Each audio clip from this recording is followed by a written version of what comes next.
Assalamu alaikum warahmatullah. Our today's topic is Sajda. Sajda is a special part of Islamic prayers where we bow down with our forehead touching the ground. This act shows our complete submission to Allah and bring us closer to Him. This guide will explore the importance of a sujood and the many blessings it brings to our life. The history of a sujood before Islam. Bowing down was a way to show respect and worship. The Quran tells us about the angels bowing to Adam alayhi salam. And it is mentioned in the Quran, Surah Baqarah, ayat number 34. We, when we said to the angels, prostrate to Adam, they prostrate, except Iblis, except the shaitan. Because shaitan do have some arguments and he thinks he is better than anyone. So he didn't obey Allah, but and he denies to do the sajda, accepts iblis, except the shaitan. Everyone did the sajda because Allah gave the orders. The thing is, all prophet, including Prophet Muhammad Sallallahu Alaihi Wasallam, performed sujood to show their devotion to Allah. The Prophet Sallallahu Alaihi Wasallam would spend a lot of time in a sujood, especially during night prayers. And because the night prayers, we know it very well that tahajjud is a really strong thing. Why? Because tahajjud got a lot of benefits. But right now we are talking about the sajda. Is very important in Islam as it shows many sayings of a Prophet Sallallahu Alaihi Wasallam. The Prophet Sallallahu Alaihi Wasallam said, "The nearest a servant comes to his Lord is when he is prostrating himself. So make a supplication in that state." This is mentioned in a Sahih Bukhari, Hadith number 482. There is another Hadith. The Prophet Sallallahu Alaihi Wasallam said, "Make frequent prostration before Allah, for you will not make one prostration without Allah raising you a degree because of it and removing our sins from you because of it." It is mentioned in a hadith, Sahih Muslim, hadith number 1884. There is another hadith gaining a reward. It is written in Ibn Majah. The Prophet ﷺ has said, "There is no Muslim who prostrate to Allah without Allah's recording for him a good deed, erasing a bad deed, and raising him a degree.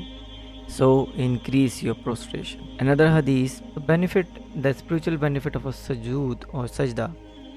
When we bow down in a sujood, we show humility and submission to Allah. It helps us to let go of our ego and pride. Sujood help cleanse our heart from negative feeling and bring us closer to Allah. There is one more hadith. Prophet ﷺ has said, it is written in Tabrani, the first thing that will be lifted from this ummah will be khushu until you will not see anyone who has a khushu. Meaning, right now we are doing a lot of sujood, but we don't have a khushu, like the bottom of our heart. We don't do the sajda from the bottom of our heart.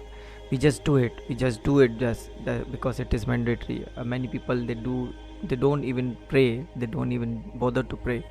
But if we are praying, we have a lot of queries going on in our heart or in our mind, and you will easily find these things when you start praying the mass or you start doing sajda. You will find a lot of things that come in your mind that, oh, I have to do this work, I have to do that work, I forgot to do this work. So these things will like come in your mind. Why? Because the shaitan or the devil always try to misguide you, always try to for say these things and put in your mind, so you will get distracted to the sajda. There is another health benefit of a sajda, is like uh, sajda will improve your blood flow to the brain, help the heart work better, keeps blood pressure stable, strengthen your core muscles, improve flexibility, helps with back pain. Sujood is not just a physical act; it is a deep spiritual experience that connect us with Allah. It helps us grow spiritually, improve our characters, and strengthen our relationship with Allah. By understanding and practicing sujood, we can make our prayer more meaningful. As in our lives, we can reduce it by doing the sajda. The sujood will reduce your stress, improve sleeps, and increase focus.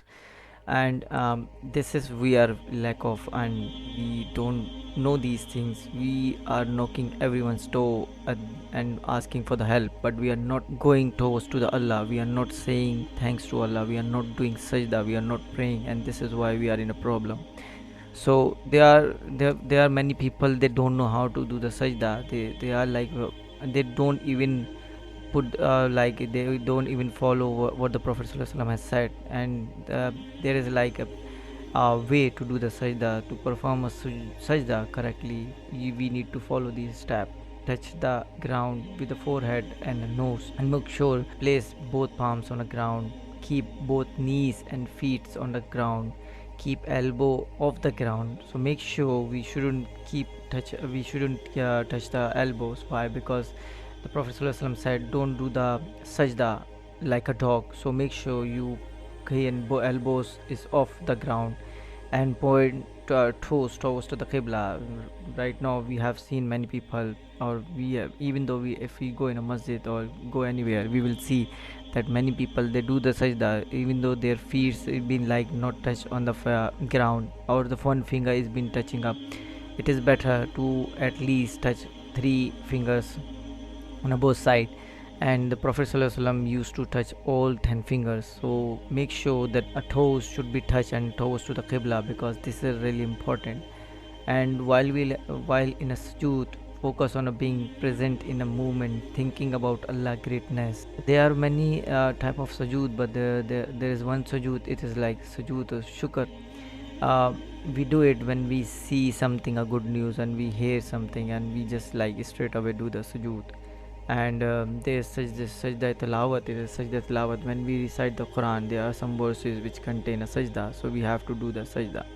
There is a sajda sahuf. When we do a mistake in our prayers, we do the sajda sahuf. Why? Because if we miss the wajib in a namaz, we have to pray sajda sahuf. We have to do the sajda sahuf at the end of the namaz. The dua we can say in a sujood is Subhana Rabbiyal Ala wa bihamdihi. There's another dua is Allahumma inni a'udhu biridika min sakhita wa bimu'afifatika min uqubatika wa a'udhu bika minka la ahsi sana'a alayka anta kama asnaita ala nafsika. The meaning of this dua is, O Allah, I seek refuge with your pleasure from your anger. I seek refuge in your forgiveness from your punishment. I seek refuge in you from you.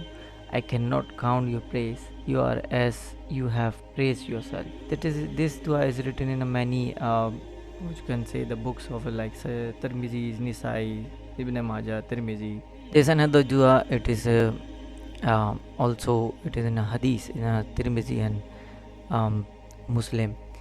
Sajda wajhi lillazi khalaqahu wa shakka sam'ahu wa basarahu bihawlihi wa quwwatihi fatabarakallahu ahsanu khaliqin.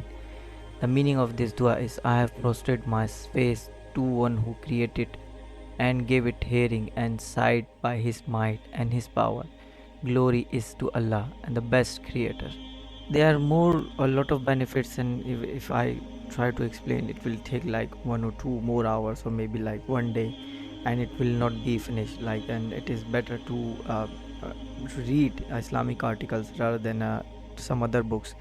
And we must give the time to the prayers. The best thing is to go on the sajda and ask anything from Allah. The more better is to wake up on a tahajjud time and start praying on that time. Then definitely you will get the lot of benefits, and you will understand the power of a tahajjud and the power of a sujood in a tahajjud time. So may Allah give us the tawfiq to follow these things. Assalamu alaikum warahmatullah.